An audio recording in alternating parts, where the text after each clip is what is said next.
everybody, thanks for joining me. I'm Sean from Somm Wine Club, and this is Somm Wine.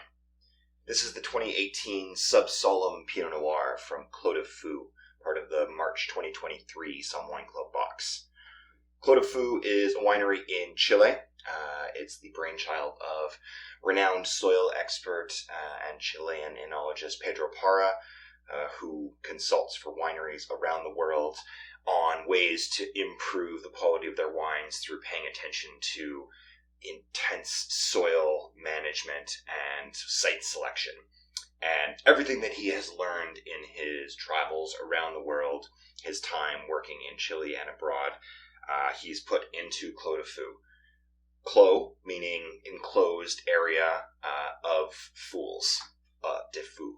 So him and three friends started this winery to not only revitalize old dry farmed vineyards in Chile that were in danger of being abandoned and lost, but also to plant new vineyards with a strong mind towards site selection and pushing the boundaries of what's considered possible for viticulture in Chile. Chile is a extremely intense place to make wine. You have the Andes Mountains in the eastern part of the country, and then you have huge latitude change from the north up in the deserts down into the south in Patagonia. It's a remarkable place to visit. I was stunned by beauty, and the wines have just gotten better and better and better over the last decades. So 2018 Subsollum Pinot Noir. This is coming from Aconcagua Costa. So Chile uniquely not only has regions that define specific areas, but they've also now broken those regions up into three different parcels. So Aconcagua, which is north of the city of Santiago, is broken up into Aconcagua Andes, Aconcagua Entre Cordilleras, and Aconcagua Costa. Entre Cordilleras, meaning between two ranges. You have the Andes Mountains on the east and the coastal foothills on the west. And so the valleys in between are the Entre Cordilleras. Everything else kind of on the eastern side is up in the Andes, and then on the western side is Costa. So it's close to the ocean and influenced from the Pacific. The Pacific Ocean down here is extremely cold, so you have air mixing on the coastline, creating really, really cool ocean-influenced climate, often fog in the mornings where hot and cold air are mixing together, and a very slow, elegant ripening curve because of that cool climate. So this is definitely the place for cool climate white wines, Sauvignon Blanc and Chardonnay, Riesling, and cool climate reds, Pinot Noir, Gamay Noir, Cinsault. The Subsollum is 92% Pinot Noir with just a dash of Cinsault, 8%. It's a unique kind of Chilean imprint on the wine itself, but also adds this really lovely kind of wild exotic spice character on the nose.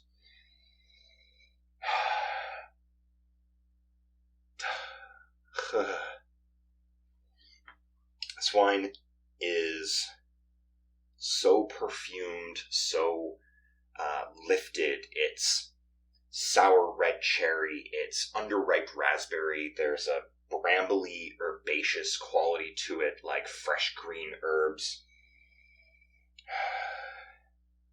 There's no oak here. This is all vinified in stainless steel and concrete, not even neutral oak. So you're really capturing purity of fruit and terroir, which is the whole focus. That's exactly what they want. They want to display the land that this wine comes from and the grape variety and its pure, unadulterated beauty. It's like, tangy red plum. There's even this kind of darker, spicier currant to the wine as well. Like, I think I could just stand here and just wax poetic for a while, but why don't we taste and see how things change?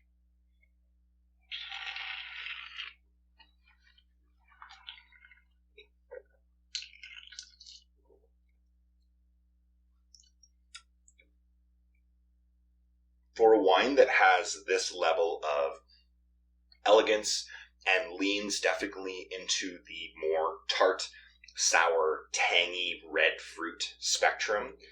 This is remarkably rounded and textured and has weight and intensity to it. And the finish is outstanding.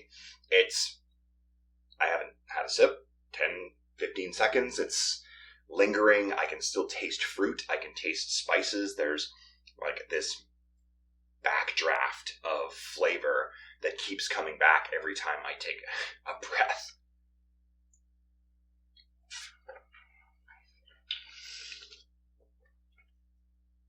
There's so much umami. There's a savory edge to this wine that is, I would say, uncommon in New World Pinot Noir. This drinks much more like Burgundy, like old world, clean, bright, elegant, vibrant, moderate style European Pinot. This is spectacular.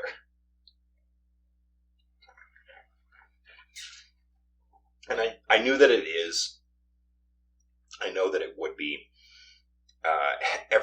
The twice that I've met Pedro Parra, he's been in a soil pit, because that's his thing. He'll go into vineyards and dig giant pits, look at the soil, to look at the subsoil, to see kind of what's going on beneath the surface. Subsollum means beneath the earth, beneath the surface.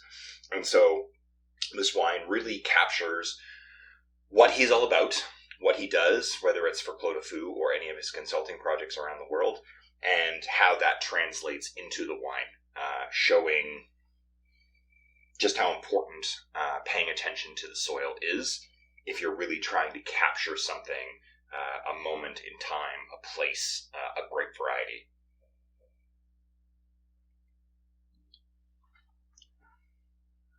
I'm hungry immediately. As soon as I put this in this mouth, it's got so much acidity and brightness, doing things like duck or rabbit or savory game like venison.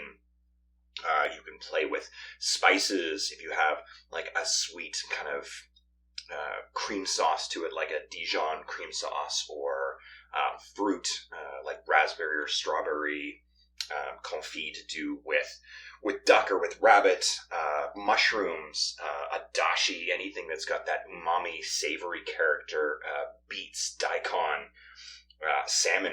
Pinot Noir and salmon, especially here in the Pacific Northwest, is classic. So even though this doesn't really drink like Pacific Northwest Pinot Noir from Oregon or from BC, salmon's still going to be great, especially if you lean towards a little bit more of a savory style, like not your cedar plank salmon, but do something with like mushrooms and daikon and maybe a little bit more of an Asian influence to it.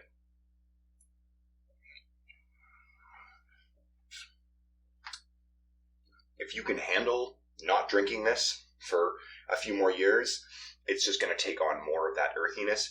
If you like the kind of really nice balance it has right now of fruit and spice and earth, then I say drink this. It's beautiful, it's stunning, and you will really, really enjoy it. And if you don't, I will be happy to come to your house and take the bottle from you and enjoy it myself, because it's that good. So thank you very much. Go check out the Clos Fous Subsollum Pinot Noir, or grab one of the Somm Wine Club boxes for March, and we will see you all next time. Cheers.